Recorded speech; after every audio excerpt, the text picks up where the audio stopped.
তিনি ছিলেন এক যোদ্ধা, এক বীর নেতা, যিনি ইতিহাসের পাতায় অমর হয়ে আছেন। সালাউদ্দিন আইয়ুবী এক নাম, যে নাম শুনলে কাঁপত ক্রুসেডারদের হৃদয়।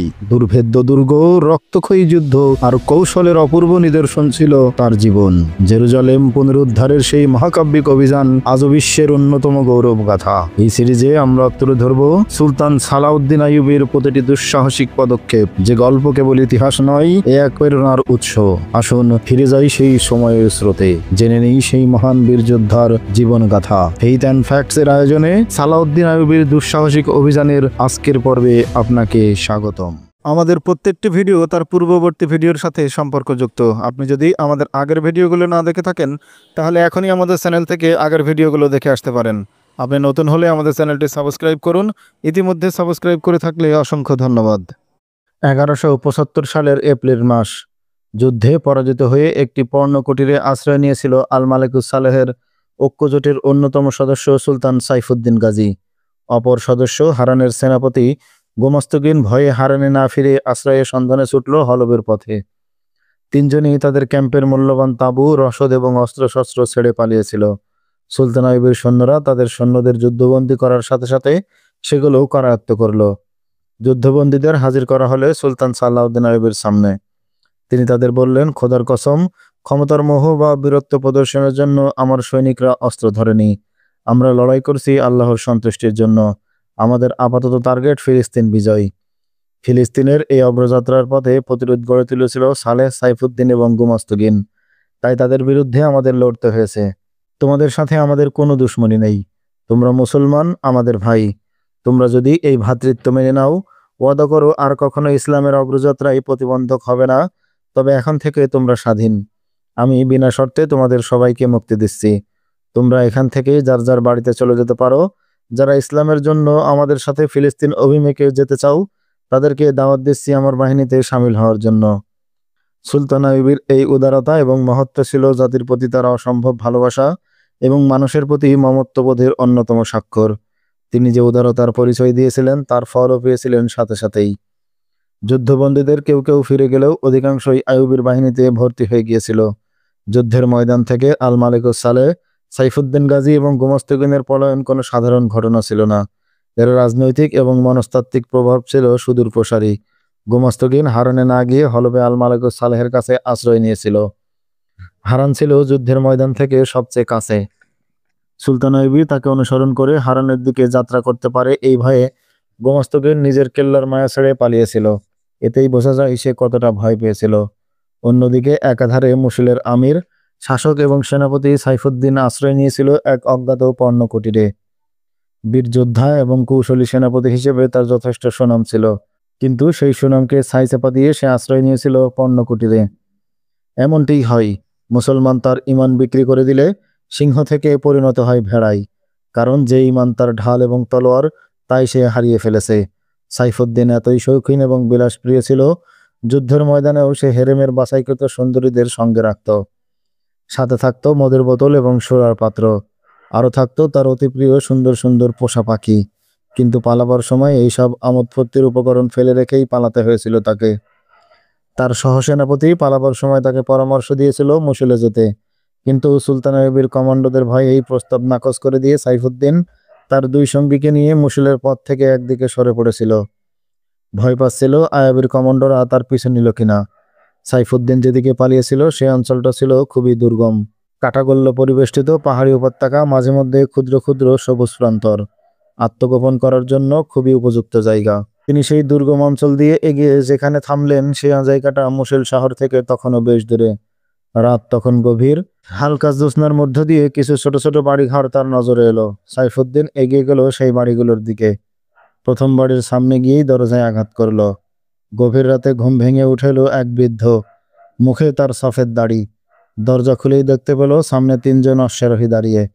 তারা এমনভাবে হাঁপাচ্ছিল, দেখেই বোঝা গেল প্রাণ ভয়ে কোথাও থেকে পালিয়ে এসেছে। বৃদ্ধ তাদের জিজ্ঞেস করলো, মনে হচ্ছে তোমরা মুসিলের সেনাবাহিনীর লোক। এত রাতে কি মনে করি দরজায় কড়া নাড়লে?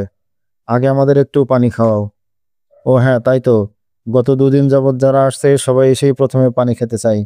বৃদ্ধ পানি আনতে ভেতরে ঢুকে গেল। পানি নিয়ে এলে সাইফুদ্দিন তাকে প্রশ্ন করলো, কারা 2 দিন যাবৎ এদিকে আসছে? দুদিন যাবৎ মুসলের সৈন্যরা এদিক দিয়ে পালাচ্ছে, তারা পানি পান করার জন্য এখানে থামে। পানি খাওয়া হলেই আবার যাত্রা শুরু করে মুসলের দিকে। এখান থেকে মুসল কত দূর? সাইফুদ্দিন জিজ্ঞেস করলো। যদি কোথাও না থামো তবে ভোর হওয়ার আগেই পৌঁছে যেতে পারবে। বৃদ্ধ বলল, এই গ্রামও মুসলের এলাকাধীন। আমরা বড় ক্লান্ত, যদি রাত কাটানোর মতো জায়গা পাই তবে আজ আর এগোবো না। তোমার এখানে এই রাতটুকুর জন্য থাকার মতো জায়গা হবে? সাইফুদ্দিন বলল। জায়গা তো থাকে মানুষের মনের মধ্যে।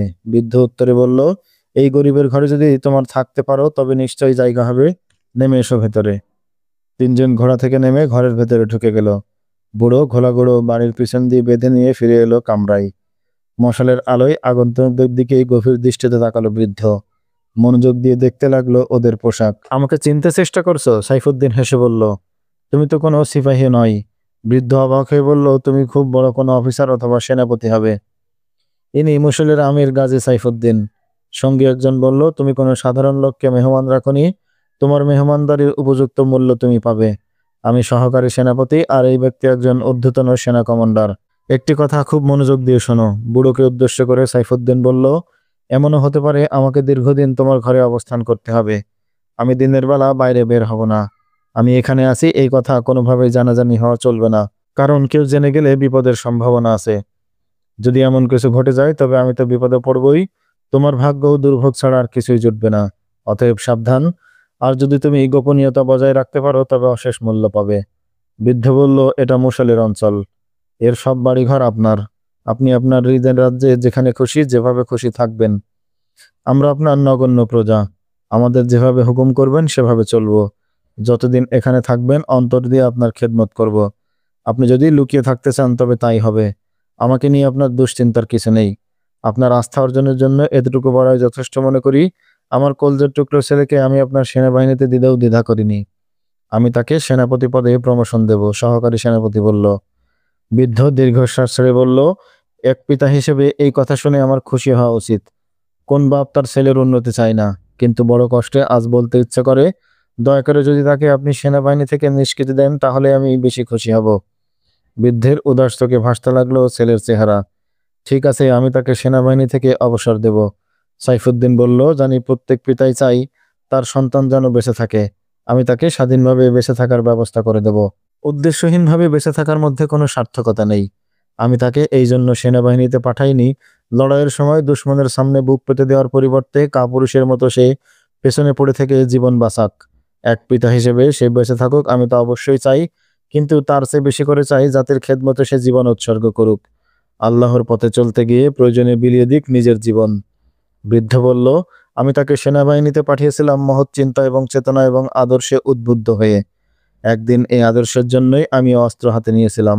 যখন আমি সৈনিক ছিলাম তখন আপনি জন্মগ্রহণই করেননি। আল্লাহ আপনার পিতা কুতুবউদ্দিন মরহুমকে জান্নাতবাসী করুন। আমি তারই অধীনে সেনাবাহিনীতে ছিলাম, কিন্তু আমরা কাফেরদের বিরুদ্ধে যুদ্ধ করেছি, আর আপনি আমার পুত্রকে ভাইদের বিরুদ্ধে যুদ্ধ করাচ্ছেন। আমি তার শাহাদাতের আশা করেছিলাম, কিন্তু আত্মঘাতী মৃত্যু আশা করিনি। সালাউদ্দিন আইবি নামে মাত্র মুসলমান। সাইফুদ্দিন বলল, সে উচ্চাভিলাষী এবং ক্ষমতালিপ্সু। সাম্রাজ্য বিস্তারের জন্য সে মরহুম নুরুদ্দিন জঙ্গির নাবালক পুত্রের বিরুদ্ধেও অস্ত্র ধরেছে। তাই তার বিরুদ্ধে যুদ্ধ করা কেবল জায়েজ নয়, ফরজ হয়ে দাঁড়িয়েছে। সম্মানিত মুরব্বী, সহকারী সেনাপতি বলল, এসব রাজনৈতিক বিষয় আপনি বুঝবেন না। আমরা ভালো করেই জানি কে মুসলমান আর কে কাফের।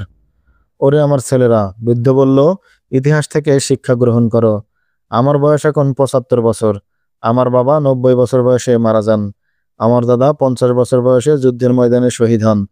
দাদাজান তার সময়কার যুদ্ধের ঘটনাবলী এবং ইতিহাস আমার বাবাকে বলে যান। বাবাও দাদার এবং তার যুগের জিহাদি ঘটনাবলী আমার অন্তরে গেঁথে দিয়ে গেছেন। তাই আমি দাবি করতে পারি, আমি যা জানি তোমরা তা জানো না। রাজ্য এবং ক্ষমতার নেশা যেখানে ভাই ভাইয়ের বিরুদ্ধে যুদ্ধ করে, সেখানে একদিন না একদিন কোনো এক ভাই পালিয়ে গরিবের কুটিরে আশ্রয় নিতে বাধ্য হয়। এমন ঘটনা তোমার যুগের আগেও বহু ঘটেছে। তাদেরও ঠিক এমনই পরিণতি ঘটেছিল। তোমাদের ৩ বাহিনীকে সালাউদ্দিন আইবি কিভাবে বিতাড়িত করেছে সেই দৃশ্য তোমাদের দেখেই বুঝতে পারছি। তোমাদের সাথে যদি আরো সৈন্য থাকতো, তারাও তোমাদের মতো পলায়ন করত এবং এভাবেই পেরেশান এবং ব্যতিব্যস্ত থাকতো। গত ২ দিন ধরে যাদেরকে এই পথে পালিয়ে যেতে দেখেছি, সবার মাঝে ছিল একই রকম ভয় এবং আতঙ্ক। কিন্তু যারা দিনের হক এবং সত্যের উপর প্রতিষ্ঠিত, তারা পরাজয়ের সম্মুখীন হলে পলায়ন না করে বরং প্রাণপণে যুদ্ধ করে শহীদ হয়ে যায়। যুদ্ধের ময়দান ভরে ওঠে তাদের লাশে, কিন্তু তারা পিছু হটে না। কে হকের পথে আছে আর কে নেই তা সৈনিকদের চোখের দিকে তাকালেই বোঝা যায়। তোমাকে সুলতান আইয়ুবের সমর্থক মনে হচ্ছে, সাইফুদ্দিন এমন স্বরে বলল যাতে একই সাথে বিস্ময় এবং রাগের ভাব প্রকাশ পাচ্ছিল। তবে তো তোমার উপর বিশ্বাস করা যায় না। ইতিমধ্যে একটি কিশোরী মেয়ে খাবার নিয়ে কামরায় প্রবেশ করলো। তার পিছন পিছন এলো এক যুবতী, তার হাতেও খাবারের থালা। সাইফুদ্দিনের দৃষ্টি কিশোরী মেয়েটার উপর নিবদ্ধ হলো। খাবার রেখে চলে গেল তালা। সাইফুদ্দিন বৃদ্ধকে জিজ্ঞেস করলো, মেয়ে দুটিকে? ছোটটা আমার মেয়ে, বৃদ্ধ বলল, আর বড়টা আমার পুত্রবধূ। আমার যে ছেলে আপনার সেনাবাহিনীতে আছে তার বেগম। যখনই আমার বৌমার দিকে তাকাই কেন যেন মনে হয় আমার বৌমা বিধবা হয়ে গেছে। তোমার ছেলে এই যুদ্ধে মারা গিয়ে থাকলে আমি তোমাকে বিপুল পরিমাণ অর্থ এবং ক্ষতিপূরণ হিসেবে দান করব। সাইফুদ্দিন বলল, আর তোমার এই মেয়ের জন্য কোনো চিন্তা করো না। তাকে কোনো গরিবের ঘরের বউ হয়ে যেতে হবে না। আমি তাকে নিয়ে যাব আমার মহলে। সেখানে সে রাজরানীর মর্যাদায় থাকবে। আমি আমার ছেলেকে কারো কাছে বিক্রি করিনি, আর মেয়েকেও কারো কাছে বিক্রি করার ইচ্ছে নেই। বৃদ্ধ বলল, পণ্যকুটিরে বড় হওয়া মেয়ে কোনো সিপাহীর পণ্যকুটিরেই মানবে ভালো। আমি আর একবার আপনার কাছে আবেদন করছি, আপনি আমাকে আর লোভ দেখাবেন না। আপনি এখন আমার মেহমান। আপনার সমস্ত রকমের খেদমতের ব্যবস্থা করা আমার দায়িত্ব। আমি তাতে কোনো রকম ত্রুটি করব না। থাক, এইসব বিষয় নিয়ে তোমাকে আর বিরক্ত করব না। যাও, তুমি শুয়ে পড়োগে। সাইফুদ্দিন বৃদ্ধকে বলল, তোমার উপর বিশ্বাস এবং ভরসা করা যায়।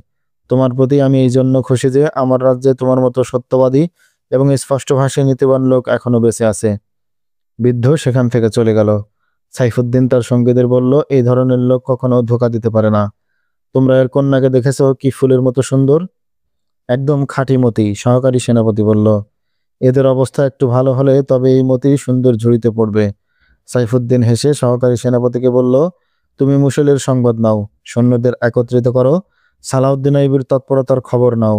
আমাকে অতি সত্বর জানাও, আমি মুসলে আসবো নাকি আরো কিছুদিন অপেক্ষা করব। এরপর কমান্ডারের দিকে ফিরে বলল, তুমি হলবে যাও, ওদের বলবে আমি নিরাপদ এবং সুস্থ আছি। সাইফুদ্দিনকে সেই বাড়িতে রেখে রাতের অন্ধকারেই দুজনে যাত্রা করলো সেখান থেকে। আমির সাইফুদ্দিন একা রয়ে গেল সেই বাড়িতে। শরাবে বিভোর হয়ে সুন্দরী মেয়েদের পাশে নিয়ে মহলে জীবন কাটানো যার অভ্যাস, সেই সাইফুদ্দিন এখন এক কাঁচা বাড়ির পণ্যকুটিরে মেঝের বিছানায় এলিয়ে দিয়েছে তার ক্লান্ত দেহ। কিছুক্ষণের মধ্যেই গভীর নিদ্রা এসে জড়িয়ে ধরল তাকে। এর ঠিক একদিন আগের ঘটনা। যুদ্ধের ময়দান থেকে এক সৈন্য পালিয়ে মুসলের দিকে যাচ্ছিল। সে ঘোড়া ছুটলো এবং একসময় ঘোড়া থামিয়ে চারিদিকে তাকিয়ে বুঝতে চেষ্টা করলো কেউ তাকে অনুসরণ করছে কিনা বা দেখছে কিনা। যখন নিশ্চিত হলো কেউ তাকে অনুসরণ করছে না, তখন সে ধীরে ধীরে চলতে লাগলো। কখনো ঘোড়া থামিয়ে ভয়ে চারিদিক দেখে নিত। সে চলাচলের রাস্তা থেকে একটু দূর দিয়ে যাচ্ছিল। স্পষ্ট বোঝা যাচ্ছিল ভয় এবং আতঙ্ক তার বুদ্ধি বিবেক আচ্ছন্ন করে রেখেছে। ঠিক মতো কাজ করছে না মাথা। এক জায়গায় সে ঘোড়া থামালো, চারিদিক ভালো করে দেখে নিয়ে ঘোড়া থেকে নেমে এলো। তারপর কেবলামুখী হয়ে নামাজে দাঁড়িয়ে গেল। নামাজ শেষে দোয়ার জন্য হাত উঠিয়ে অযোধ্যারায় কেঁদে বুক ভাসালো সে।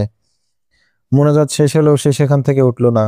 সেখানে দুই হাঁটুর মধ্যে মাথা লুকিয়ে বসে রইল। এই লোক ছিল সুলতান সাইফুদ্দিন গাজীর এক সৈনিক। পরাজিত সৈন্যরা যখন ছত্রভঙ্গ হয়ে পালাচ্ছিল, সে সময় সুলতান আইয়ুবের গোয়েন্দারা তাদের মধ্যে মিশে গেল। সুলতান আইয়ুবের গোয়েন্দা সংস্থাকে আগেই নির্দেশ দিয়ে রেখেছিলেন, শত্রুরা যখন পিছু হটে পালাতে থাকবে তখন কিছু সংখ্যক সাহসী কমান্ডো যেন বেশ বদল করে তাদের সঙ্গে মিশে যায়। শত্রু এলাকায় গিয়ে তাদের গতিবিধির কার্যকলাপ, সৈন্য গঠনের খবরাখবর সংগ্রহ করে এবং সময় মতো তা সুলতানের কাছে পাঠিয়ে দিতে হবে। দামেস্ক থেকে যখন আল মালিকুস সালেহ সৈন্য নিয়ে পালিয়েছিল, সেই দলের সাথেও কিছু গোয়েন্দা পালিয়ে তাদের সাথে হলবে শহরে প্রবেশ করেছিল। এই কথা আগেও বলা হয়েছে। সুলতান আইয়ুবী যুদ্ধের সাফল্যের পেছনে এই গোয়েন্দা বিভাগের অবদান এবং ভূমিকা ছিল সরাসরি লড়াইয়ের চাইতেও অধিক গুরুত্বপূর্ণ।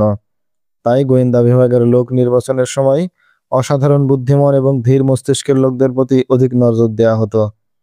এরা যে কোনো সমস্যায় তড়িৎ সমাধানের যোগ্যতা রাখত। ক্ষিপ্র গতি এবং অস্ত্র চালনায় অসম্ভব দক্ষতা ছিল এদের বৈশিষ্ট্য।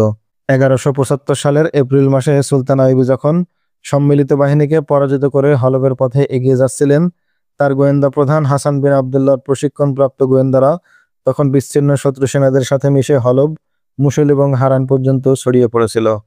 শত্রুদের পরবর্তী প্ল্যান এবং তৎপরতার তথ্য সরবরাহের জন্য তারা ছিল যে কোনো ধরনের ঝুঁকি গ্রহণের জন্য প্রস্তুত।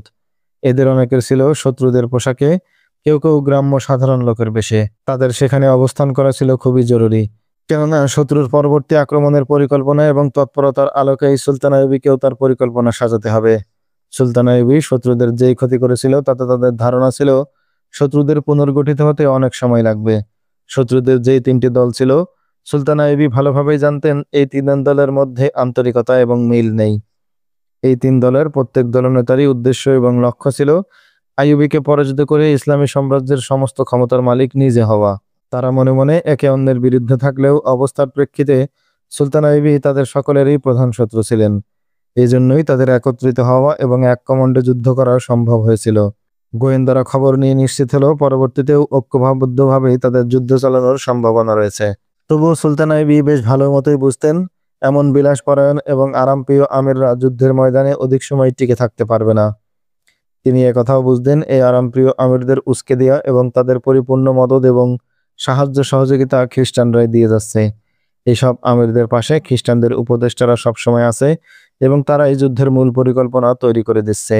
তবে বিপদগামী মুসলমান সেনাপতিদের মধ্যে এমন 2-4 জন আছে যারা নেতৃত্ব দেওয়ার যোগ্যতা রাখে। তাদের মধ্যে মুজাফফর ইবনে জৈনুদ্দিন বিশেষভাবে উল্লেখযোগ্য।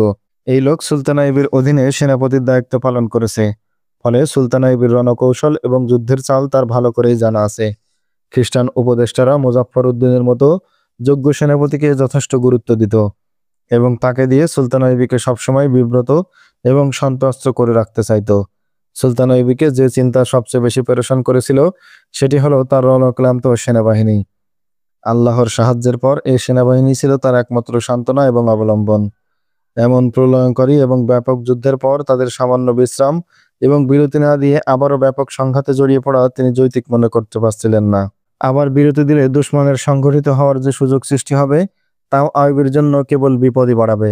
এই অবস্থায় কি করবেন তাই ভাবছিলেন তিনি। বিগত যুদ্ধে হতাহতের সংখ্যা একেবারে নগণ্য ছিল না।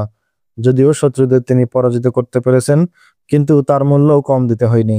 সুলতান আইয়ুবীর জন্য আরও একটি বড় অসুবিধা দেখা দিয়েছিল। তিনি বহুদিন যাবৎ রাজধানী থেকে বহু দূরে অবস্থান করছেন। খাদ্য এবং রসদপত্র সাথে থাকলেও দীর্ঘদিন যুদ্ধ চালাতে গিয়ে রসদপত্র প্রায় শেষ হয়ে এসেছিল।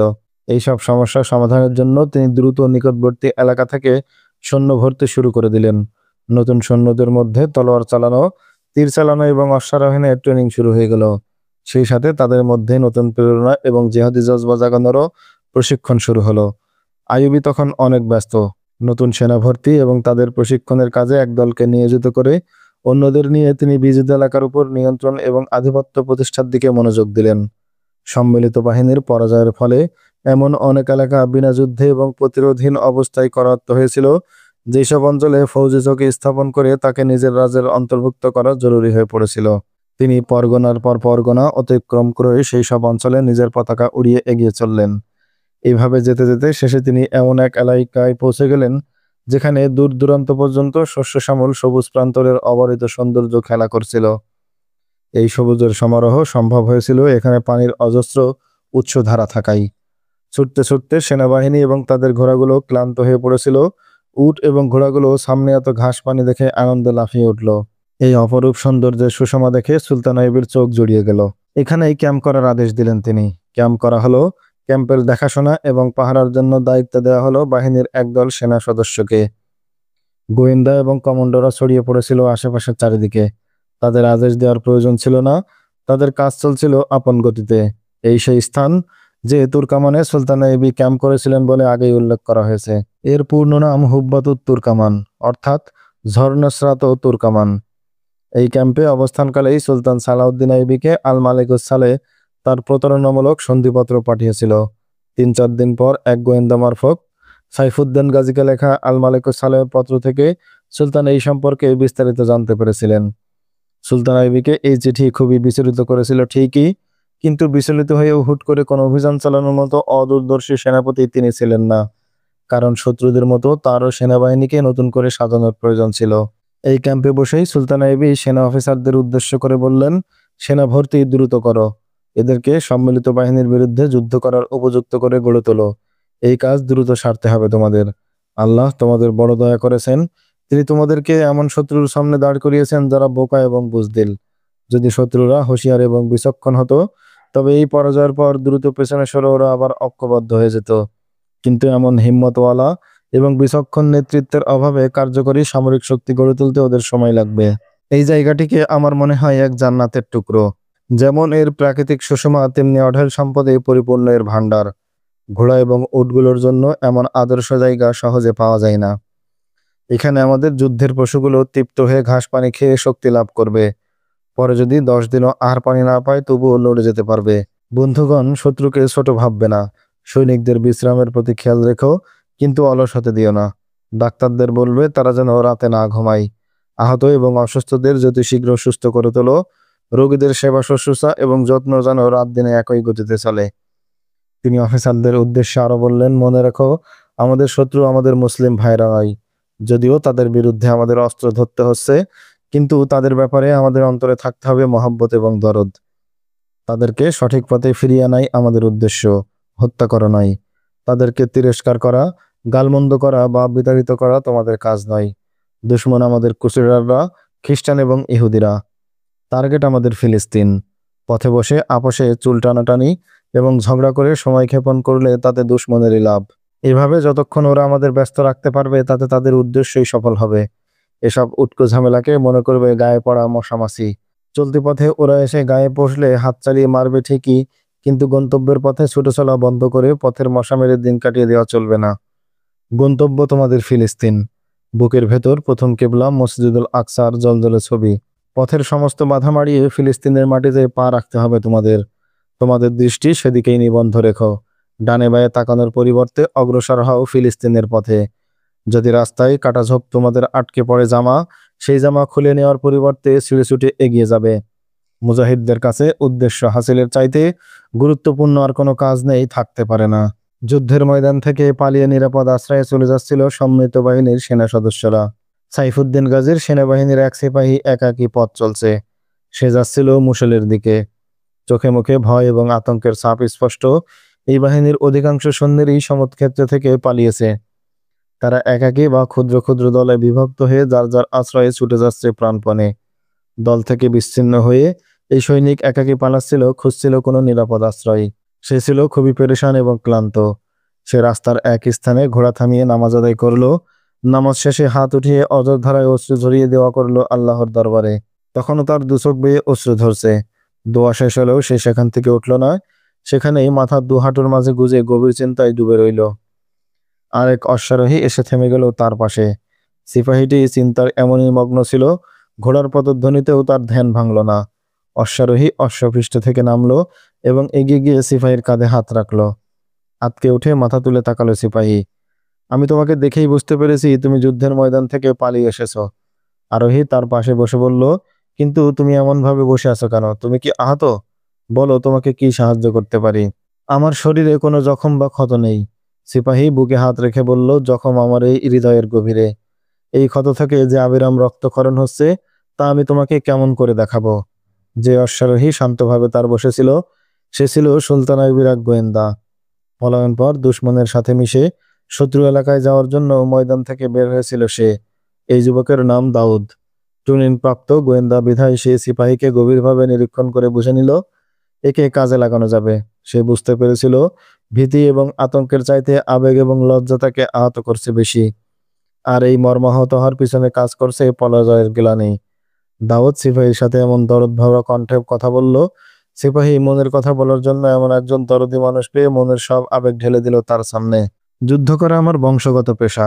সিপাহীটি বলল, আমার বাবা সৈনিক ছিলেন, দাদাও সৈনিক ছিলেন।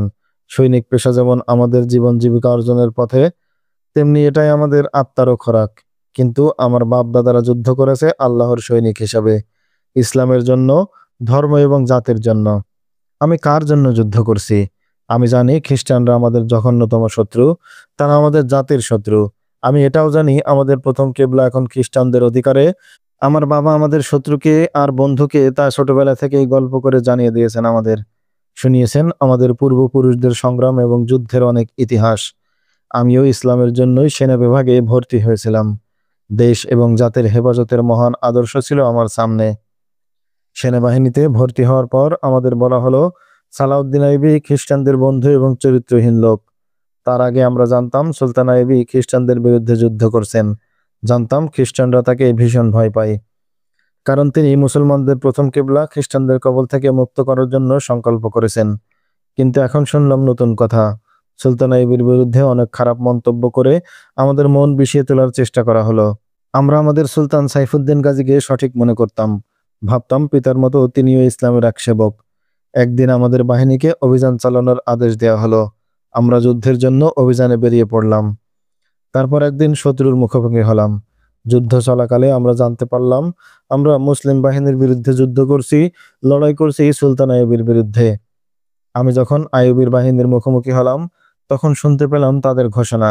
আইয়ুবীর সৈন্যরা চিৎকার করে বলছে, হে মুসলমান সৈন্যরা, সত্যের বিরুদ্ধে যুদ্ধ করার জন্য আল্লাহ তোমাদের পয়দা করেনি। তোমাদের শত্রু খ্রিস্টানরা আমরা নই, তোমরা আমাদের ভাই।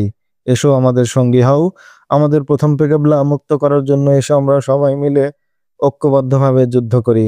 বিলাসপ্রিয় নেশাগ্রস্ত শাসকদের পক্ষে যুদ্ধ করো না। ওরা খ্রিস্টানদের তল্পিবাহক হয়ে ইসলামের বিরুদ্ধে দাঁড়িয়েছে। আমি তাদের পতাকা দেখেছি, পতাকার উপর কালেমা তৈয়ব লেখা আছে। ওরে ভাই, আমি তাদের যে আবেগ এবং জজবা নিয়ে যুদ্ধ করতে দেখেছি, তাতে এটা সুস্পষ্ট হয়ে গেছে আল্লাহ তাদের সাথেই রয়েছেন, আল্লাহই তাদের সাহায্যকারী। আমার কাছে মনে হচ্ছিল আমরা এক অদৃশ্য শত্রুর বিরুদ্ধে যুদ্ধে নেমেছি। কোত্থেকে তীর ছুটে আসছে, কারা মারছে, কোষ থেকে ছুটে আসছে আগুনের শিখা, কিছুই বুঝতে পারছিলাম না। এক স্থানে উপত্যকা দুই ভাগে ভাগ হয়েছিল, তার কাছেই ছিলাম আমি। আমার মনে মৃত্যুর ভয় নাই, আল্লাহর ভয় ঢুকে গেল। মনে হলো আমি ভুল পথে আছি। এই ভাবনা মনে জাগতেই আমার বাহু শক্তিহীন হয়ে পড়ল। তলোয়ার ধরে রাখি এমন শক্তিও পাচ্ছিলাম না হাতে। ঘোড়ার লাগাম টানারও শক্তি ছিল না। আমি ঘোড়া নিয়ে সেই উপত্যকার ফাঁকের মধ্যে লুকিয়ে পড়লাম। আমি কাপুরুষ ছিলাম না, তবু আমার শরীর কাঁপছিল। বাইরে তলোয়ারের সাথে তলোয়ারের অগ্নিস্ফুলিঙ্গ হচ্ছিল। ঘোড়ার চিৎকার শোনা যাচ্ছিল, আর আমার কানে সেই ধ্বনি ভেসে আসছিল, এই পবিত্র রমজান মাসে ভাইয়ের বিরুদ্ধে যুদ্ধ করো না। আমায় মনে পড়ে গেল আমাদের ইমামের ফতোয়া। তিনি ফতোয়া দিয়েছিলেন যুদ্ধের সময় রোজা মাপ আছে, কিন্তু সুলতান আইয়ুবের সেনারা সবাই ছিল রোজাদার। তাহলে আমরা কাদের বিরুদ্ধে লড়ছি? আমি ততক্ষণে প্রতিপক্ষের 3 জন সৈনিককে হত্যা করে ফেলেছিলাম। তাদের রক্তের ছাপ লেগে আছে আমার তলোয়ারে। সৈনিকরা তলোয়ারে শত্রু সেনার রক্ত দেখে গর্ব অনুভব করে, কিন্তু আমি আমার তলোয়ারের দিকে তাকাতেও ভয় পাচ্ছিলাম, কারণ আমার তলোয়ারে লেগে আছে আমার মুসলিম ভাইয়ের রক্ত। আমি যুদ্ধ করার সাহস এবং শক্তি হারিয়ে ফেললাম। ময়দানে না গিয়ে আমি সেখানে লুকিয়ে রইলাম দীর্ঘক্ষণ। সুলতান সালাউদ্দিন আইয়ুবের এক সৈন্য আমাকে দেখে ফেলল। সে হুঙ্কার দিয়ে আমার সামনে এসে যুদ্ধের চ্যালেঞ্জ করলো এবং আমার দিকে বর্ষা তাক করে মারতে প্রস্তুত হলো। আমি আমার রক্তাক্ত তলোয়ার তার ঘোড়ার পায়ের তলে ছুঁড়ে ফেললাম এবং বললাম, আমি তোমার এক মুসলিম ভাই, আমি যুদ্ধ করব না। দূরে তখনও ভীষণ যুদ্ধ চলছে। এই সৈন্যটি সম্ভবত কমান্ডো বাহিনীর ছিল। সে এখানে ওখানে লুকানো সৈন্যদের খুঁজে বেড়াচ্ছিল। সে জিজ্ঞেস করলো, তাহলে তুমি বুঝতে পারছো তোমরা আল্লাহর খাস বান্দাদের সাথে লড়াই করতে নেমেছো? আমি আমার অপরাধ স্বীকার করে বললাম, এই পাপ আমাদের দিয়ে করানো হচ্ছে। মিথ্যা এবং ভুল বুঝিয়ে আমাদের পথ ভ্রষ্ট করা হয়েছে। সে আমার কাছ থেকে বর্ষা নিয়ে নিল। তলোয়ার তো আগেই ফেলে দিয়েছিলাম। সে একদিকে ইশারা করে বলল, আল্লাহর কাছে তোমার গুনাহের জন্য ক্ষমা চাও আর এই পথ ধরে চলে যাও, পিছনে তাকাবে না। আমি আল্লাহর ওয়াস্তে তোমার জীবন ভিক্ষা দিলাম। আমার চোখ অশ্রুতে এসে ভরে গেল। যুদ্ধের ময়দানে কেউ কখনো প্রতিপক্ষের প্রাণ ভিক্ষা দেয় না। আমি ঘোড়া একটু ফাঁকে নিয়ে তাড়া করলাম, আর সে যে রাস্তা বলে দিয়েছিল সেই রাস্তা ধরে ময়দান থেকে সরে এলাম। রাস্তাটি সত্যিই নিরাপদ ছিল। অবশেষে যুদ্ধের ময়দান থেকে দূরে চলে এলাম। রাতে এক স্থানে বিশ্রামের জন্য থামলাম এবং শুয়ে ঘুমিয়ে পড়লাম। স্বপ্নে সেই 3 শহীদদের চেহারা ভেসে উঠল আমার চোখের সামনে, যাদেরকে আমি যুদ্ধের ময়দানে হত্যা করেছিলাম। তাদের শরীর থেকে ফিনকি দিয়ে রক্ত ঝরছিল। তারা আমার পাশ দিয়ে ধীরে ধীরে হাঁটছিল। তাদের হাতে কোনো অস্ত্র ছিল না। তারা আমাকে কিছু বলছিলও না, কেবল হাঁটছিল আর নীরবে তাকিয়ে দেখছিল আমাকে। আমি এতই ভয় পেলাম যে আমার ভয়ে প্রাণ ওষ্ঠাগত প্রায়। আমি শিশুর মতো কান্না শুরু করে দিলাম। সঙ্গে সঙ্গে আমার ঘুম ভেঙে গেল। রাতের খোলা আকাশের নিচে শীতের তীব্রতা ছিল প্রচণ্ড। ঘুম ভাঙতেই আমি টের পেলাম আমার শরীর থেকে দরদর করে ঘাম বের হচ্ছে। সঙ্গে সঙ্গে আমি উঠে বসলাম এবং একটু ধাতস্থ হবার পর আমি আল্লাহর কাছে পাপ এবং অপরাধ বোধের ক্ষমা চেয়ে নফল নামাজ পড়ে কান্নারতের কণ্ঠে দোয়া করলাম। আমি 3-4 দিন এভাবে রাস্তায় রাস্তায় ঘুরে বেড়ালাম। রাতে আমি ঘুমাতে পারিনি। দিনের বেলাতেও শান্তিতে থাকতে পারি না। একটু ঘুম এলেই স্বপ্নে আমার হাতে নিহত ওই 3 শহীদ আমাকে ঘিরে ধরে। দিনের বেলা চলার পথে আমার মনে হতো তারা যেন আমাকে আশেপাশের ঝোপঝাড় এবং জঙ্গলের আড়াল থেকে লক্ষ্য করছে। যদি আইয়ুবের সেই কমান্ডো যে আমাকে গোপন স্থানে খুঁজে পেয়েছিল হত্যা করত, তবে আমি এই বিপদ থেকে নিস্তার পেয়ে যেতাম। সে আমার জীবন ভিক্ষা দিয়ে আমাকে আরো বিপদে ফেলে দিয়েছে। এক এক সময় মনে হয় সুযোগ থাকলে আমার জান আমি নিজেই বের করে দিতাম। হাই, আমি প্রিয় নবী সাল্লাল্লাহু আলাইহি সাল্লামের 3 জন মুজাহিদকে হত্যা করে ফেলেছি। এখন আমার কি হবে? সে আগন্তুকের হাত আঁকড়ে ধরে বলল, তুমি আমার উপকার করতে চেয়েছো, আমাকে খুন করে তুমি আমাকে এই যন্ত্রণার হাত থেকে রেহাই দেবে? না, তোমাকে বেঁচে থাকতে হবে। দাউদ বলল, তুমি যে মারা যাওনি এটা আল্লাহর ইচ্ছা। আল্লাহর ফয়সালা ছিল বলেই তুমি যুদ্ধের ময়দান থেকে জীবিত ফিরে আসতে পেরেছো। এখন দগ্ধ হচ্ছ সীমাহীন অনুশোচনায়। এতে এটাই প্রমাণ হয় আল্লাহ তোমার দ্বারা কোনো মহৎ কাজ সমাধা করবেন। তোমার পাপের প্রায়শ্চিত্ত করার জন্যই হয়তো আল্লাহ তোমাকে বাঁচিয়ে রেখেছেন। আত্মহত্যা নয়, পাপের প্রায়শ্চিত্ত করার সেই সুযোগকে গ্রহণ করাই এখন হবে তোমার কাজ। তাহলে তুমি আমাকে বলো, সালাউদ্দিন আইয়ুবী সম্পর্কে যেসব খারাপ এবং উদ্ভট কথা আমাদের শোনানো হয়েছে তা সব মিথ্যা? হ্যাঁ, সবই ডাহা মিথ্যা কথা। দাউদ উত্তর দিল, এইসব শাসকদের সাথে তার বিবাদের কারণ শুধু এটাই, সালাউদ্দিন আইয়ুবী খ্রিস্টানদের বিতাড়িত করে এখানে আল্লাহর শাসন কায়েম করতে চান, আর তারা খ্রিস্টানদের সাথে বন্ধুত্ব করে নিজেদের ক্ষমতা বৃদ্ধি করতে চায়। খ্রিস্টানদের নির্দেশেই তারা সালাউদ্দিন আইয়ুবীর বিরুদ্ধে যুদ্ধ করতে এসেছে। দাউদ তাকে জানালো সালাউদ্দিন আইয়ুবী কি আশা পোষণ করেন, কেন তিনি সম্মিলিত বাহিনীর সৈন্যদের হাতের নাগালে পেয়েও তাদের হত্যা না করার নির্দেশ দিয়েছেন নিজের সৈন্যদের। মুশিলের আমির সাইফুদ্দিনের প্রসঙ্গ এলে দাউদ তাকে বলল, তিনি এতই বিলাসপ্রিয় যে যুদ্ধের ময়দানেও তিনি মদ, মেয়ে আর পোষা পাখি সঙ্গে নিয়ে এসেছেন। এখন আমাকে বলো, আমি কিভাবে এই 3 মুজাহিদদের রক্তের মূল্য পরিশোধ করব? সে দাউদকে বলল, যদি এই বোঝা আমার মন থেকে হালকা না হয় তবে আমি কিছুতেই শান্তি পাবো না। যদি আমাকে বলো মুশিলের আমির সাইফুদ্দিনকে হত্যা করলে এর প্রায়শ্চিত্ত হবে, তবে আমি তাকে খুন করতেও রাজি। প্রায়শ্চিত্ত করার সুযোগ তুমি অনেক পাবে। দাউদ বলল, এই জন্য প্রয়োজন মনকে সুস্থির করা। এই অস্থিরতা নিয়ে তুমি সঠিক সিদ্ধান্ত নিতে পারবে না। এজন্য সময়ের প্রয়োজন। সময় এলে আমি তোমাকে বলে দিতে পারবো কি করলে তোমার পাপের কাফফারা আদায় হবে। তুমি কি ততক্ষণ আমাকে তোমার সঙ্গে রাখতে রাজি হবে? মনে হয় আমরা একই পথের পথিক।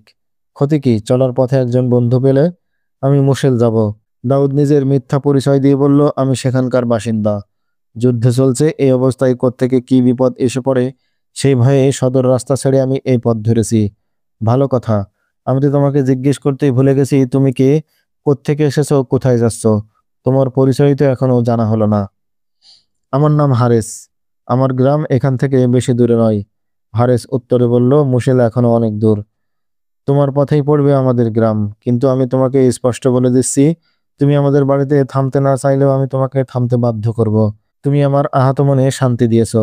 জীবনে সবচেয়ে বড় বড় বন্ধুর কাজ করেছো তুমি। আমি এমন সত্য এবং সরল কথা কখনো শুনিনি। আমি মুশিলের সেনাবাহিনীতে আর কখনো যোগ দেব না। আশা করি তুমি আমাকে মুক্তির পথ দেখাবে। হেদায়েতের পথ দেখানোর মালিক আল্লাহ। তিনি কাউকে সত্য সঠিক পথ দেখাতে চাইলে কেউ তাকে বিভ্রান্ত করতে পারে না। এখন আর কথা নয়, চলো রওনা হওয়া যাক। সেই সিপাহী উঠতে উঠতে বলল, চলো। তারা দুজন ঘোড়ায় চেপে বসলো। ঘোড়া এগিয়ে চলল হারেসের বাড়ির দিকে। মুশিলের আমির সাইফুদ্দিন গাজী বৃদ্ধের পর্ণকুটিরের মেঝের বিছানায় শুয়ে গভীর নিদ্রায় ডুবেছিল। গত কয়েক রাত আতঙ্কে তাকে নির্ঘুম কাটাতে হয়েছে। আজ একটু নিরাপত্তা এবং নিশ্চিন্ত হয়ে এমন গভীর ঘুমে আচ্ছন্ন হয়ে গেল যে ঘরের দরজায় এসে ওরা যখন টোকা দিল তখনও তার ঘুম ভাঙল না। রাত অর্ধেকের বেশি পার হয়ে গেছে। মধ্যরাতে একবার ঘুম থেকে উঠতে হয়েছিল সাইফুদ্দিনের জন্য। অনেক রাতে আবার ঘুমিয়েছে বাড়ির লোকজন, তাই ঘুম ভাঙতে সময় লাগলো ওদের। উপর্যুপরি দরজায় কারাঘাত শুনে প্রথমেই ঘুম ভাঙল বৃদ্ধের। চোখ খুলে বিছানায় উঠে বসল বৃদ্ধ। তার মেয়ে এবং পুত্রবধূ জেগে উঠল। বৃদ্ধ বিরক্তির স্বরে বলল, মনে হচ্ছে সুলতান আইয়ুবের তাড়া খেয়ে আবার কোনো সৈন্য বা কমান্ডার এসেছে। রাস্তার পাশে বাড়ি হওয়ার এই এক বিপদ। বৃদ্ধ উঠে গিয়ে দরজা খুলল। দেখলো বাইরের অন্ধকারে 2 অশ্বারোহী দাঁড়িয়ে আছে। দরজা খুলতেই অশ্বপৃষ্ঠ থেকে নেমে এলো হারেস। বাবাকে সালাম করে বলল, আব্বা, আপনারা সবাই ভালো আছেন? বৃদ্ধ এগিয়ে বুকে জড়িয়ে ধরল পুত্রকে, বলল, বেটা, আমরা ভালো আছি। আমি খুব খুশি হয়েছি তুমি অবৈধ মৃত্যুর কবল থেকে সরে আসতে পেরেছ। নইলে যতদিন আমি বেঁচে থাকতাম লোকজন আমাকে বলতো তোমার ছেলে ইসলামের বিরুদ্ধে যুদ্ধ করেছে। বৃদ্ধ তার ছেলের বন্ধু দাউদের সাথেও মুসাফাহা করলো। দাউদ কিছু বলতে যাচ্ছিল, বৃদ্ধ তার ঠোঁটের উপর আঙুল রেখে ফিসফিস করে বলল, তোমাদের প্রধান সেনাপতি আমির সাইফুদ্দিন গাজী পাশের কামরায় ঘুমিয়ে আছেন। ঘোড়া বেঁধে রেখে তোমরা সন্তর্পণে ভেতরে চলে আসো। সাইফুদ্দিন গাজী। হারেস বিস্মিত হয়ে জিজ্ঞেস করলো, তিনি কেমন করে এখানে এলেন? পরাজিত হয়ে পালাতে গিয়ে এখানে চলে এসেছেন। বৃদ্ধ চুপি চুপি বলল, তোমরা ভেতরে চলো। ঘোড়া বেঁধে রেখে হারেস দাউদকে নিয়ে তার নিজের কামরায় গেল। বৃদ্ধ ছাড়াও সেখানে বসেছিল তার বোন এবং স্ত্রী। সে দাউদকে ওদের সাথে পরিচয় করিয়ে দিল, এ আমার বন্ধু দাউদ, এর চেয়ে উত্তম বন্ধু আর কেউ হতে পারে না। তুমি কি পালিয়ে এসেছো? বৃদ্ধ দাউদকে জিজ্ঞেস করলো। আমি সৈনিক নই, দাউদ উত্তরে বলল, আমি মুশাল যাচ্ছি। যুদ্ধ আমাকে এই পথে আসতে বাধ্য করলো। পথে হারেসকে সঙ্গী হিসেবে পেয়ে গেলাম আর তার সাথে এখানে চলে এলাম। বাবা, আমাকে বলো, মুশালের আমির এখানে কেন? হারেস তার বাবাকে জিজ্ঞেস করলো। বৃদ্ধ ওদের জানালো কেমন করে তিনি এখানে আশ্রয় নিয়েছেন। বলল, আজ এই মধ্যরাতে তিনি এখানে এসেছেন। তার সাথে তার সহকারী সেনাপতি এবং একজন কমান্ডার এসেছিল। তিনি তাদের দুজনকে কোথায় যেন পাঠিয়ে দিয়েছেন।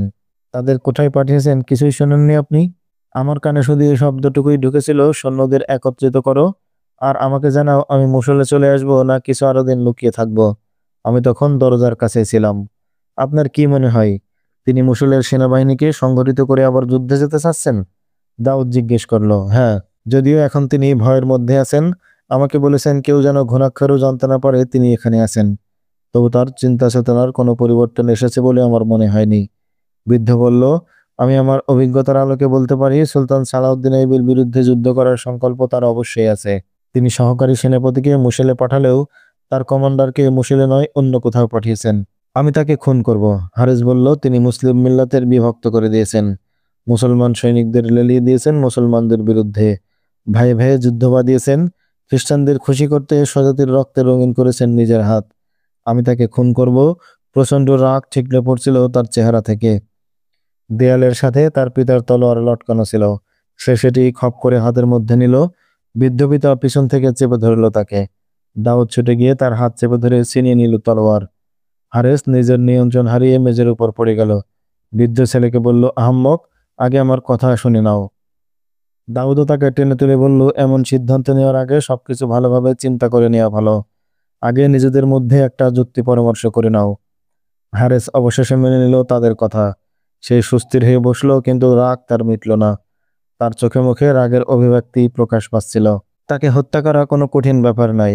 বৃদ্ধ তার ক্রুদ্ধ পুত্রকে শান্ত করে বলল, তিনি এখন গভীর ঘুমে অচেতন। এখন তো আমার এই দুর্বল বাহু তাকে হত্যা করতে পারবে। তার লাশও গোপন করা সম্ভব। কিন্তু তার দুই সাথী যারা চলে গেছে, তারা তো আমাকে ছাড়বে না। তারা সন্দেহ করে আমাকে ধরে নিয়ে যাবে। তোমার যুবতী বোন এবং বৌমাকে নির্মমভাবে অত্যাচার করবে। যদি আমি তাদের বলি মুশালের আমির এখান থেকে চলে গেছেন, তারা কিছুতেই সেই কথা মানবে না। কারণ তারা তো তাকে এখানেই রেখে গেছে। আবার তারা এখানেই তার কাছে ফিরে আসবে খবর নিয়ে। মনে হচ্ছে আপনি সাইফুদ্দিনকে ভালো মানুষ মনে করেন। হারেস বলল, আপনি মুসলমানদের বিরুদ্ধে মুসলমানদের যুদ্ধ করা জায়েজ মনে করেন? তাকে আমার গৃহে হত্যা করার ব্যাপারে আপত্তির এক কারণ। বৃদ্ধ বলল, আমি তার সঙ্গীদের সামনেই তাকে স্পষ্ট বলে দিয়েছি তিনি ভুল পথে চলেছেন। তিনি আমাকে বলেছেন তুমি সালাউদ্দিন আইবির পৃষ্ঠপোষক মনে হচ্ছে। তিনি আমাকে লোভও দেখিয়েছেন। বলেছেন যদি তোমার ছেলে এই যুদ্ধে মারা গিয়ে থাকে তবে তার বিনিময়ে তোমাকে অঢেল সম্পদ দান করব। আমি তাকে বলেছি আমি কামনা করি আমার ছেলে শহীদ হোক, কিন্তু হারাম মৃত্যু এবং হারাম মাল কখনো আমার কাম্য নয়। সাইফুদ্দিন আমার সম্পর্কে সুধারণা পোষণ করেন। তাকে হত্যা করে লাশ গোপন করে দিলে তাতে চরমভাবে বিশ্বাসঘাতকতা করা হবে। তার কমান্ডার এবং সহকারী সেনাপতির সঙ্গে সঙ্গে আমাদের গ্রেফতার করবে। বলবে তুমি সালাউদ্দিনের সমর্থক বলে মুশালের আমিরকে হত্যা করেছ। দাউদ ভাই। হারেস দাউদকে জিজ্ঞেস করলো, তুমি বলো এখন আমি কি করি? তুমি তো আমার মনের কথা জানো। তুমি সান্ত্বনা দিয়ে বলেছিলে আল্লাহ আমার গুনার কাফফারা আদায় করার জন্য জীবিত রেখেছেন। কাফফারা আদায়ের এমন সুযোগ কি আর হতে পারে? যার দরুন অসংখ্য মুসলমান নিহত হয়েছে এবং বেঁচে থাকলে আরো হবে, তাকে শেষ করে দেওয়াই কি বিচক্ষণ এবং বুদ্ধিমানের কাজ নয়? এই একটিমাত্র লোককে হত্যা করে কোনো লাভ হবে না। দাউদ বলল, এর যারা বন্ধু মিত্র বাহিনী এবং উপদেষ্টা আছে এ লড়াই তাদের সম্মিলিত সিদ্ধান্তের ফসল। তারা হলবে এবং হারানে বিশাল বাহিনীর নেতৃত্ব দিচ্ছে।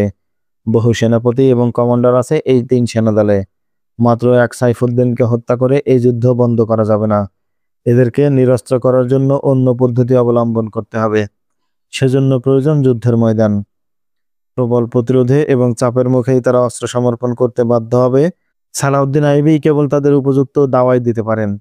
তুমি ঠিকই বলেছ। এত বড় কাজ একমাত্র সুলতান আইবি ছাড়া আর কে করবেন? হারেস বলল, কিন্তু আমার বুকের ভিতর প্রতিশোধের যে আগুন জ্বলছে তা কেমন করে নিভবে? 3 মুজাহিদকে হত্যার কাফফারা কেমন করে আদায় করব আমি? মুশলের আমিরকে অযাচিতভাবে পেয়ে দাউদ খুবই খুশি হয়েছিল। সে যে একজন গোয়েন্দা এই কথা হারেস এবং তার বাবাকে বলতে ভয় পাচ্ছিল। আবেগ এবং উত্তেজনার বশে নিজের পরিচয় প্রকাশ করা কোনো গোয়েন্দার কাজ নয়। কিন্তু পরিচয় প্রকাশ না করলে ওদের সাহায্য সহযোগিতা নেওয়া দুষ্কর হয়ে উঠতে পারে। সে সিদ্ধান্ত নিয়ে ফেলেছে, সাইফুদ্দিন যেখানেই যাক সে ছায়ের মতো তাকে অনুসরণ করবে। তার প্রতিটি তৎপরতা এবং ষড়যন্ত্র গভীরভাবে লক্ষ্য করবে। কিন্তু ততদিন কি বলে সে হারেসের গৃহে অবস্থান করবে? এজন্যই সব কথা হারেস এবং তার বাবাকে খুলে বলা দরকার। তার পরিচয় প্রকাশ করলে খুব যে বিপদ হবে তা মনে হয় না। হারেস তো সাইফুদ্দিনকে হত্যা করতেই চেয়েছিল। তার বাবাও সাইফুদ্দিনের কাজকে তার মুখের উপর ভুল বলেছে। এসব ভেবেই দাউদ বলল, যদি আমি তোমাকে এমন উপায় বলে দিই যাতে সাইফুদ্দিনের ভবিষ্যতে আর দাঁড়ানোর সুযোগ না পাই, তবে কি তোমরা আমার সঙ্গী হবে? আশা করি আমার ছেলের মতো তুমি আবেগের বশে কিছু বলবে না। সুচিন্তিত উপায় বের করতে পারলে তুমি অবশ্যই আমাদের সহযোগিতা পাবে। হারেসের বাবা বললেন, তাকে হত্যা করা ছাড়া আর কোনো সিদ্ধান্তই আমার মাথায় ধরবে না। হারেস বলল, হারেস, যদি তুমি তোমার আবেগ এবং চিন্তা ভাবনা সবকিছু আমার নিয়ন্ত্রণে ছেড়ে দিতে রাজি হও, তবে তোমাকে এমন কাজে লাগাবো যাতে তোমার আত্মা শান্তি এবং তৃপ্তিতে ভরে যায়। দাউদ হারেসের দিকে গভীরভাবে তাকিয়ে পড়ল। হারেসের স্ত্রী এবং বোন একটু দূরে দাঁড়িয়ে ওদের কথা মনোযোগ দিয়ে শুনছিল। দাউদ তাদের দিকে তাকিয়ে বলল, আমাকে একটি কোরআন শরীফ দিতে পারো? হারেসের বোন তাক থেকে কোরআন নিয়ে বুকে এবং চোখে লাগিয়ে চুমু দিয়ে দাউদের হাতে এগিয়ে দিল। দাউদ কোরআন শরীফ খুলে এক জায়গায় আঙুল রেখে পড়তে শুরু করলো। শয়তান তাকে তার নিয়ন্ত্রণের মধ্যে নিয়ে নিয়েছে আর আল্লাহর ভয় এবং স্মরণ তার মন থেকে দূর হয়ে গেছে। এই দলগুলো শয়তানের বাহিনী। আর স্মরণ রেখো, শয়তানের বাহিনী ধ্বংস এবং ক্ষতি সাধনকারী। আর যারা আল্লাহ এবং তার রাসূলের বিরোধিতা করবে সে অবশ্যই লাঞ্ছিত এবং ঘৃণিত হবে। এটা 28 পারার 18 সূরার 19 আয়াত। দাউদ আয়াতটি পড়া শেষ করে কোরআন শরীফ বন্ধ করে বলল, এটা আল্লাহর পবিত্র কালাম। আমি কোনো মন গড়া কথা বলছি না। এই কথাগুলো সরাসরি আল্লাহই বলেছেন। এই আয়াত স্পষ্ট করে বলে দিচ্ছে, সম্মিলিত বাহিনী মূলত শয়তানের বাহিনী। কোরআন বলছে, যে লোকেরা আল্লাহ এবং রাসূলের বিরোধিতা করবে তারা অবশ্যই লাঞ্ছিত এবং ঘৃণিত হবে। কিন্তু তারা সেই পর্যন্ত লাঞ্ছিত এবং পদদলিত হবে না যতক্ষণ না আমরা তাদেরকে পদদলিত করতে এগিয়ে যাব। ওরা শয়তানের দল। এই কথা জানার পর ওদের লাঞ্ছিত এবং পদদলিত করা আমাদের উপর ফরজ হয়ে গেছে। সে কোরআন দুহাতের উপর রেখে হাত সামনে বাড়িয়ে সবাইকে বলল, সবাই যার যার ডান হাত আল্লাহর এই পাক কালামের উপর রাখো। তারপর আমার সামনে অঙ্গীকার করো, যেই গোপন কথা আমি তোমাদের বলবো তা কখনো প্রকাশ করবে না। শত্রুদের পরাজিত এবং ধ্বংস করতে নিজের জীবন আল্লাহর ওয়াস্তায় কুরবানি দেবে। মেয়ে দুজন সহ সকলেই কোরআনের উপর হাত রেখে অঙ্গীকার করলো। কোরআনের শপথ তাদের মনে বজ্র কঠিন সংকল্প সৃষ্টি করে দিল। তাদের চেহারায় সেই অভিব্যক্তি স্পষ্ট দেখা যাচ্ছিল। কামরার মধ্যে বিরাজ করছিল পিনপতন নিরাপত্তা। কারো নিঃশ্বাসের শব্দও শোনা যাচ্ছিল না। সবাই রুদ্ধশ্বাসে তাকিয়েছিল দাউদের দিকে। তোমরা সবাই কোরআনের উপর হাত রেখে কসম খেয়েছ। দাউদ বলল, আল্লাহ তাআলা কোরআনকে তোমাদের ভাষাতেই অবতীর্ণ করেছেন। তোমরা এই পবিত্র কিতাবের প্রতিটি শব্দ এবং বাক্য বুঝতে পারো। যদি তোমরা এই শপথ থেকে মুখ ফিরিয়ে নাও, সেই শাস্তির কথা আল্লাহ কোরআনেই উল্লেখ করেছেন। তোমাদেরকে আল্লাহ তাদের মতো লাঞ্ছিত এবং পদদলিত করবেন যেমন শয়তানের বাহিনীকে করা হয়ে থাকে। তুমি কে? বৃদ্ধ আশ্চর্য হয়ে জিজ্ঞেস করলো, তুমি কোনো বড় অলি দরবেশের অনুসারী মনে হয়। আমার কাছে কোনো অলি দরবেশের বিদ্যা বা জ্ঞান নেই। দাউদ বলল, আমার কাছে আছে আল্লাহর কালাম এবং সেই কালামের নির্দেশ যা সবসময় আমাকে পথ দেখায়। আমি কোরআনের আলোয় পথ চলতে এবং কাজ করতে গিয়ে জানবাজি রেখে এখানে এসে পৌঁছেছি। এই শিক্ষা কোনো আলেম এবং পীরের কাছ থেকে লাভ করিনি। আমার শিক্ষক এবং আমার নেতা সুলতান সালাউদ্দিন আইয়ুবী। আমি মুসলের বাসিন্দা নই, দামেস্কের নাগরিক আমি। সুলতান আইয়ুবীর গোয়েন্দা হিসেবে আমি এখানে এসেছি। এই সেই গোপন কথা, যেই কথা গোপন করার জন্য আমি তোমাদেরকে কোরআন ছুঁয়ে শপথ করিয়েছি, যেন তোমরা এই গোপন তথ্য ফাঁস করে না দাও। তোমাদের সহযোগিতা দরকার আমার। আমাকে আশ্বাস দাও তোমরা আমাকে সহযোগিতা করবে। হ্যাঁ, আমরা কোরআনের কসম করে এই আশ্বাস তোমাকে দিচ্ছি। বৃদ্ধ বলল, তুমি এখন কিভাবে কি করতে চাও সব খুলে বলো। আল্লাহর অসীম রহমত আমার উপর। দাউদ বলল, আমি যে লোকটির মনের কথা বের করার জন্য সুলতান আইয়ুবের কাছ থেকে মুশলের দিকে ছুটে যাচ্ছিলাম, সেই লোকটি এখন এখানে এই কুটিরের চালার নিচে শুয়ে আছে। আল্লাহ আমাকে তার কুদরতি মদদে সঠিক স্থানে পৌঁছে দিয়েছেন। এখন আমাকে জানতে হবে সাইফুদ্দিন এবং তার সাথীরা পরবর্তীতে কী সংকল্প এবং কর্মসূচি গ্রহণ করে। যদি এরা যুদ্ধের প্রস্তুতি নিতে শুরু করে তবে সেই তৎপরতার খবর আগেই পৌঁছে দিতে হবে আইয়ুবের দরবারে, যাতে তিনি তাদের সব ষড়যন্ত্র এবং পরিকল্পনা বানচাল করে দিতে পারেন। এখন তাদের পরিকল্পনা এবং ইচ্ছা জানাই আমার কাজ। আল্লাহ না করুন তারা যদি সুলতান আইয়ুবকে অপ্রস্তুত অবস্থায় আক্রমণ করে বসে, তাহলে তার কি পরিণাম হবে ভাবতে পারেন? সৈন্যদের লেলিয়ে দিয়ে যারা মুসলমানদের হত্যা করতে চায় তাদেরকে কি হত্যা করার অনুমতি দেওয়া হবে? হারেস জিজ্ঞেস করলো। সে কথাও আমি তোমাকে বলেছি।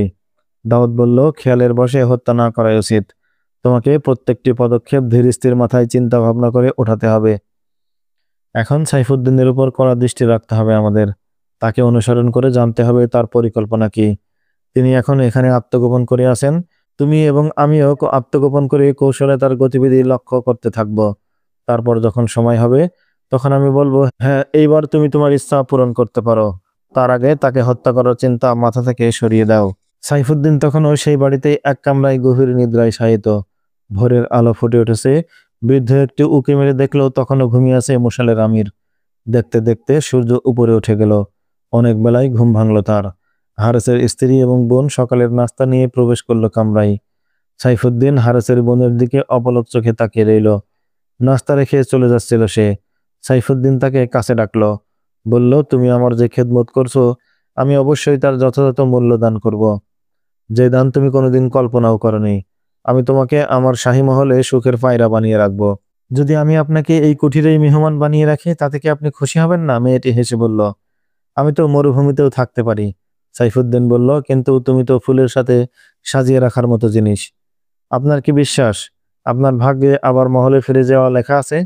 মেয়েটি বলল, এমন কথা তুমি কেমন করে বললে? আপনার অবস্থা দেখে বলছি। মেয়েটি বলল, আপনাকে দেখে তো মনে হচ্ছে ঢাল নাই তলোয়ার নাই নিধিরাম সর্দার। শাহী মহলের পরিবর্তে লুকিয়ে আছেন এক গরিবের কুঠিরে। পাইক পেয়াদা সৈন্য সামন্ত মন্ত্রী পরিষদ কেউ আপনার পাশে নেই। আপনি তো এখনো এক রাজ্যহারা রাজা। না, সবকিছুই তুমি জানো না। সৈন্যরা এখনো আমার সঙ্গ ছাড়েনি। সাইফুদ্দিন বলল, একটু বিশ্রামের জন্য আমি এখানে থেমেছি। মহল শুদ্ধ আমার ভাগ্যে নয়, তোমার ভাগ্যেও লেখা আছে। তুমি কি আমার সাথে যেতে রাজি হবে? হারেসের স্ত্রী কামরা থেকে বের হয়ে গিয়েছিল। বোনটি কথা বলছিল সাইফুদ্দিনের সাথে। সাইফুদ্দিনের প্রস্তাব শুনে সে বলল, যদি আপনার জায়গায় আমি হতাম তবে সুলতান সালাউদ্দিন আইয়ুবীকে পরাজিত না করে মহলের নামও মুখে নিতাম না। যদি আমাকে আপনার পছন্দ হয়ে থাকে তবে আমার মনোভাবও আপনার জানা দরকার। লুকিয়ে থাকা লোক আমি মোটেই পছন্দ করি না।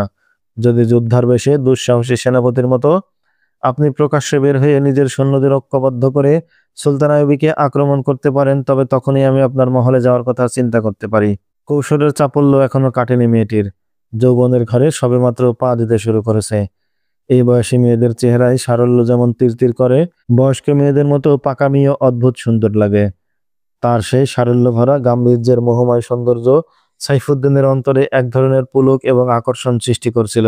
সাইফুদ্দিন আগ্রহ ভরে দেখছিল মেয়েটির দিকে। মেয়েটির ঠোঁটে এমন মিষ্টি হাসি ছিল যার মধ্যে ছিল কিছু দুষ্টুমি, কিছু অনুরাগ। একদম রানীর মতো কথা বলেছো তুমি। রাজার ঘর আলোকিত করার জন্য এমন মেয়েই তো চাই। আমি কোনো শাহজাদি নই, মেয়েটি বলল, এই পাহাড়ি উপত্যকায় জন্মগ্রহণ করেছি আমি। এখানেই লালিত পালিত হয়ে বড় হয়েছি। আমি এক সৈনিকের কন্যা, আরেক সৈনিকের বোন। মহলে নয়, যদি যুদ্ধক্ষেত্রে রওনা করেন তবে আপনার সেথায় যেতে পারি আমি। আপনি তখন আমার সাথে তলোয়ার যুদ্ধ খেলতে পারবেন, পাহাড়ের উপর ছুটোছুটি করতে পারবেন, দৌড়াদৌড়ি খেলতে পারবেন। কি, যাবেন যুদ্ধে? বাহ, তুমি তো কেবল সুন্দরী নাও, বীরঙ্গনাও যুদ্ধ দেখছি। দেখো তো, পঙ্খিরাজের ঘোড়ায় চড়ে আসা রাজপুত্র মনে হয় না আমাকে? সাইফুদ্দিন তার মাথার চুলে হাত বুলিয়ে দিয়ে বলল, কি রসম কোমল চুল! এমন আকর্ষণীয় চুল আমি খুব কমই দেখেছি। মেয়েটি তার হাত আস্তে সরিয়ে দিয়ে বলল, আমার চুল নয়, আপনার প্রয়োজন একজন শক্ত বাহুর। বলুন, এখন আপনার কি ইচ্ছা? আমি কি আমার রানীর ইচ্ছা পায়ে ঠেলতে পারি? তবে ভয় কি জানো, তোমার বাবা অতি ভয়ঙ্কর লোক। মনে হয় সালাউদ্দিন আইয়ুবীর সমর্থক। আমাকে তেমন পছন্দ করেন না। তোমার বাবা তো আমাকে আবার ধোঁকা দেবে না? মেয়েটি শিশুর মতো হেসে বলল, বাবা বুড়ো মানুষ, জানি না আপনার সাথে কি কথা বলেছে। আমার সামনে রাতে তো বাবা আপনার প্রশংসাই করলেন। তিনি সালাউদ্দিন আইয়ুবীর শুধু নামই শুনেছেন, কোনোদিন চোখেও দেখেননি। বাবা তার সমর্থক হতে যাবেন কেন? বাবাকে নিয়ে ভয় পাওয়ার কিছু নেই। আর তিনি তো বৃদ্ধ মানুষ, আপনার কি বা ক্ষতি করতে পারবেন? আপনার তো বাবাকে দরকার নেই। আমাকে পছন্দ হলে আমাকে বলবেন। আপনার সাথে বাবা যাবে না, গেলে আমিই যাব। সাইফুদ্দিন তার দিকে হাত বাড়ালো। মেয়েটি খিলখিল করে হেসে দ্রুত পিছনে সরে গেল। বলল, ওমা, সবুরে মেয়ে ফলে তাও জানো না? আমি তো বলেছি ঘরের কোণে লুকিয়ে থাকা টিকটিকি আমি পছন্দ করি না। জানো না বীরভোগ্য বসুন্ধরা? আগে সুলতানা বিবিকে পরাজিত করো, তারপর। তারপর কি রানী? কসু। মেয়েটি মুখ ভেংচি কেটে বলল। তারপর 2 কদম সামনে এগিয়ে স্বর গম্ভীর করে বলল, এখন আপনি বিপদগ্রস্ত। কেন বুঝেন না? এই সময় অন্য কোনো চিন্তা মাথায় রাখা ঠিক নয়। এবার বলুন আপনার ইচ্ছাটা কি? যুদ্ধের ব্যাপারে কি পরিকল্পনা করেছেন? সাইফুদ্দিন ছিল চতুর নারী শিকারী। যুবতী এবং সুন্দরী মেয়ে তার কাছে কোনো নতুন বিষয় ছিল না। কিন্তু তিনি এই মেয়ের মধ্যে এমন আশ্চর্য সরলতা এবং আন্তরিকতার লক্ষ্য করলেন যে নিজেই অবাক হয়ে গেলেন। সে ডাকলে যে কোনো মেয়েই পোষা বিড়ালের মতো কাছে চলে আসে। তার ইশারায় তারা হাসে, তার ইশারায় নাচে। কিন্তু এ কেমন অদ্ভুত মেয়ে! ধরাও দেয় না, সরেও যায় না। অথচ এই মেয়ে এমন সাংঘাতিক, অবলীলায় তার পৌরুষে আঘাত করতেও ভয় পায় না। এক বাদশাহর সাথে কথা বলতে যে সম্ভ্রম এবং সৌন্দর্য প্রকাশ করতে হয়, এ মেয়ে যেন তা জানেই না। আচ্ছা, তাই হবে। সাইফুদ্দিন বলল, তুমি আমাকে পরীক্ষা করতে চাচ্ছ তো? আমি ওয়াদা করছি, যেই পর্যন্ত আমি সালাউদ্দিন আইবের তলোয়ার কেড়ে নিতে না পারবো সে পর্যন্ত আমি তোমাকে স্পর্শ করব না। তুমি অঙ্গীকার করো, তার ঘোড়ার উপর সওয়ার হয়ে যখন আমি তোমার কাছে আসবো তুমি আমাকে দূরে সরিয়ে দেবে না? অঙ্গীকারের দরকার কি? আপনি আমাকে সঙ্গে করে নিয়ে চলুন। যুদ্ধের ময়দানেও আমি আপনার পাশে থাকবো, বলল মেয়েটি। না, সাইফুদ্দিন বলল, আমি এখন আমার সৈন্যদের একত্রিত করব। নতুনভাবে সেনাবাহিনী গড়ে তুলব। আমি আমার সহকারীকে মোশেল পাঠিয়েছি। তাকে বলে দিয়েছি সৈন্যদের ঐক্যবদ্ধ করতে। যত দ্রুত সম্ভব সৈন্যদের সংগঠিত করেই আমি সালাউদ্দিনের উপর আক্রমণ চালাবো। কিছুতেই তাকে আমি আমার শহরগুলো অবরোধ করার সুযোগ দেব না। আজ সন্ধ্যার মধ্যেই আমার পাঠানো 2জন লোকই ফিরে আসবে। তারা এলেই জানতে পারবো হলব এবং হারানের সৈন্যরা কি অবস্থায় আছে। আমি পরাজয় মেনে নিয়ে পালিয়ে থাকার লোক নই। তুমি নিশ্চিন্তে থাকো, আমি আবার আক্রমণ চালাবো এবং তা অতি শীঘ্রই। সাইফুদ্দিন গাজী কি ধরনের লোক বোঝা হয়ে গেল মেয়েটির। লোকটি কেবল চরিত্রহীন নয়, ব্যক্তিত্বহীনও। যে লোক গ্রামের এক কিশোরী কন্যার কথার জালে আটকে পড়ে যুদ্ধের মতো স্পর্শকাতর বিষয়ের গোপন কথা ফাঁস করে দিতে পারে, তার মতো দুর্বল চরিত্রের লোকের কোনো প্রয়োজন নেই দেশ এবং জাতির। এই ধরনের লোকেরা লোভে পড়ে নিজের দেশ, এমনকি নিজের ইমানটুকুও নিলামে বিক্রি করে দিতে পারে। মেয়েটি সাইফুদ্দিনের কথা শুনে এমন একটি ভাব করলো যেন যুদ্ধযাত্রার কথা শুনে সে খুব খুশি হয়েছে, এবং এই ভাব প্রকাশ করার জন্যই তার কাছটিতে এগিয়ে তার একটি হাত তুলে নিল নিজের হাতে। চকিতে সে হাতে একটি চুমু খেয়ে দ্রুত ছুটে গেল কামরা থেকে। সাইফুদ্দিনের যে 2 সঙ্গীর, একজন মুসল এবং অন্যজন হলবে গিয়েছিল, তাদের কেউ তখনও ফিরে আসেনি। মেয়েটি কামরা থেকে বেরিয়ে সোজা তার বাবা, ভাই হারেস এবং দাউদ যে রুমে বসেছিল সেখানে চলে গেল। তাদের সে শোনালো সাইফুদ্দিনের পরিকল্পনার কথা। বলল তার পরিকল্পনা হলো 3টি বাহিনীকে একত্রিত করে সালাউদ্দিন আইয়ুবের উপর দ্রুত আক্রমণ করা, যাতে আইয়ুবী অগ্রসর হয়ে তাদের শহর এবং এলাকা অধিকার বা অবরোধ করতে না পারে। যে 2 লোক চলে গেছে তারা এসে বলবে সৈন্যরা যুদ্ধের অবস্থায় আছে কি নেই। এই মেয়েটির নাম ছিল ফৌজি। সে কেবল রূপসী ছিল না, অসম্ভব চালাক এবং বুদ্ধিমতীও ছিল। দাউদ তাকে বলল, তুমি খুব মূল্যবান খবর এনেছো। ট্রেনিং ছাড়াই তুমি এত সব খবর কেমন করে তার পেট থেকে বের করলে? রাতে আপনি বলেছিলেন সাইফুদ্দিনের পরবর্তী পরিকল্পনা কি তা জানা আপনার খুবই দরকার। তাই একটু চেষ্টা করে দেখলাম। খুবই ভালো করেছো। আমি তোমাকে কি কোনো গোপন তথ্য সংগ্রহ করতে হয় শিখিয়ে দেব। দাউদ ফৌজিকে গোয়েন্দা হিসেবে কার্যকর্ম করার জন্য প্রাথমিক কিছু নিয়মকানুন শিখিয়ে দিল। তারপর বলল, সাইফুদ্দিন দুশ্চরিত্র এবং আরামপ্রিয় লোক। তার প্রতারণার জাল থেকে সাবধান থেকো। ফৌজি এই দায়িত্ব খুশি মনেই গ্রহণ করলো। সে যেভাবে সাইফুদ্দিনের কাছ থেকে কথা বের করে নিয়েছে, তাতে দাউদ বুঝতে পেরেছিল এই মেয়ে সাইফুদ্দিনকে ঠিকই ঘায়েল করতে পারবে। গভীর রাত, হঠাৎ কোনো আওয়াজে বৃদ্ধের ঘুম ভেঙে গেল। ঘুম ভাঙতেই মনে হলো কেউ দরজায় কারাঘাত করছে। বৃদ্ধ বিছানায় উঠে বসলো। এই সময় কানে এলো ঘোড়ার হেরশাধ্বনি। দ্রুত উঠে গিয়ে দরজা খুলল বৃদ্ধ। বাইরে দাঁড়িয়ে ছিল সাইফুদ্দিনের সহকারী সেনাপতি। বৃদ্ধ তার ঘোড়া নিয়ে বাড়ির পেছনে বেঁধে রাখলো। কামরায় এলে সাইফুদ্দিন তাকে বলল, তুমি গিয়ে শুয়ে থাকো। বৃদ্ধ আদবের সাথে সালাম করে সেখান থেকে বেরিয়ে এলো।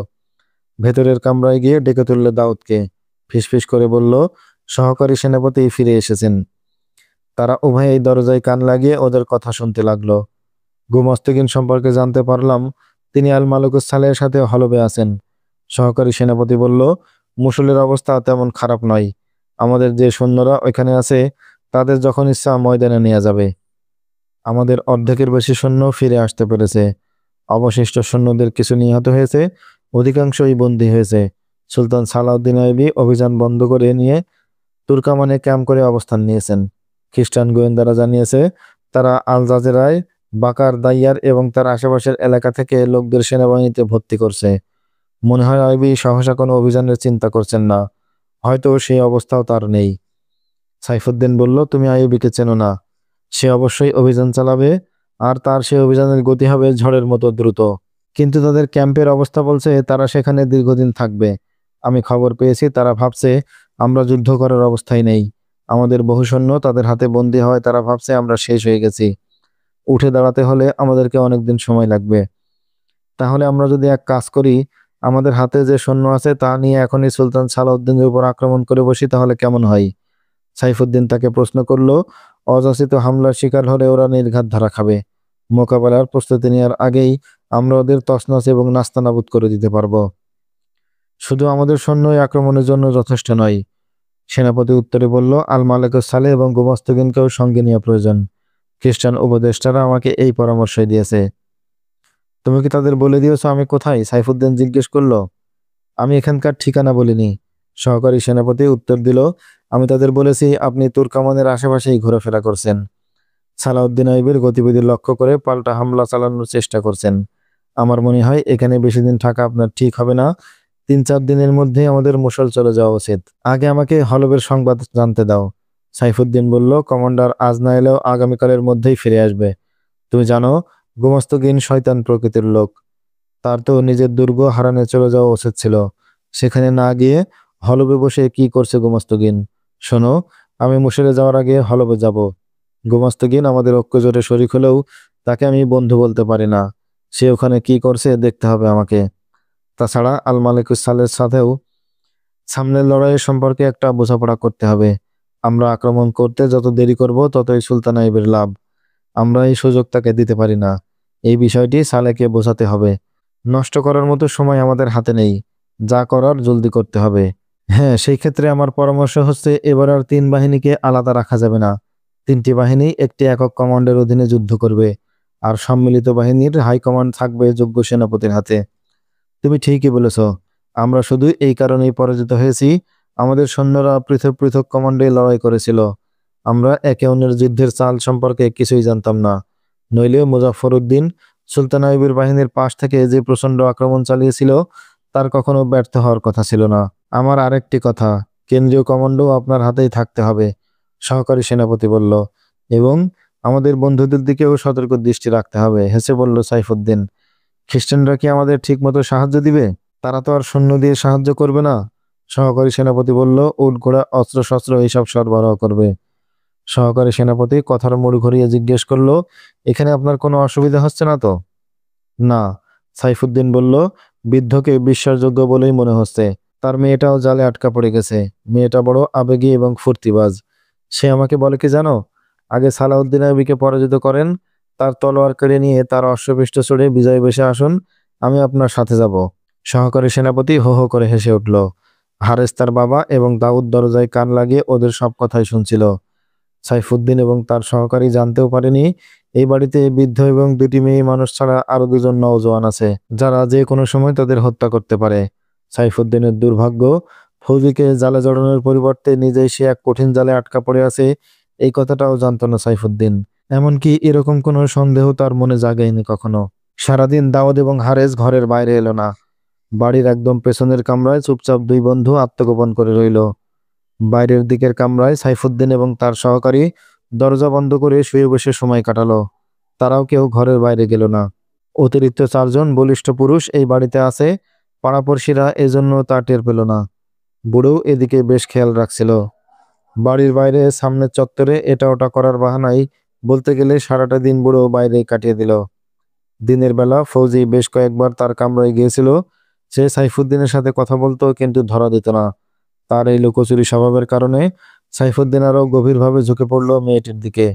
সেই ফৌজিকে জিজ্ঞেস করলো, আচ্ছা, তোমার যে ভাই আমার বাহিনীতে সৈনিক হিসেবে কাজ করছে, তাকে যদি আমি কমান্ডার পদে উত্তীর্ণ করে দিই তবে কেমন হয়? কেমন আবার? যেমন হওয়ার তেমন হয়, তরল কোমল কৌতুক মেশানো কণ্ঠ ফৌজির। আর যদি তোমাকে, তোমার ভাবি এবং বাবাকে আমি আমার পর সঙ্গে নিয়ে যাই তবে কেমন হবে? পচা হয়। কেন? বাহ, কোনের সাথে কেউ তার বাবাকে আর ভাবিকে নেই নাকি? কি বোকা বোকা কথা। হাস্যতরল আলাপের মধ্য দিয়ে দিনটি কাটিয়ে দিল সাইফুদ্দিন। ফৌজির বাবাও দু একবার সেই কামরায় ডু দিয়েছে, তাদের কিছু লাগবে কিনা, কোনো কিছুর প্রয়োজন আছে কিনা এই সব খোঁজ খবর নিয়েছে।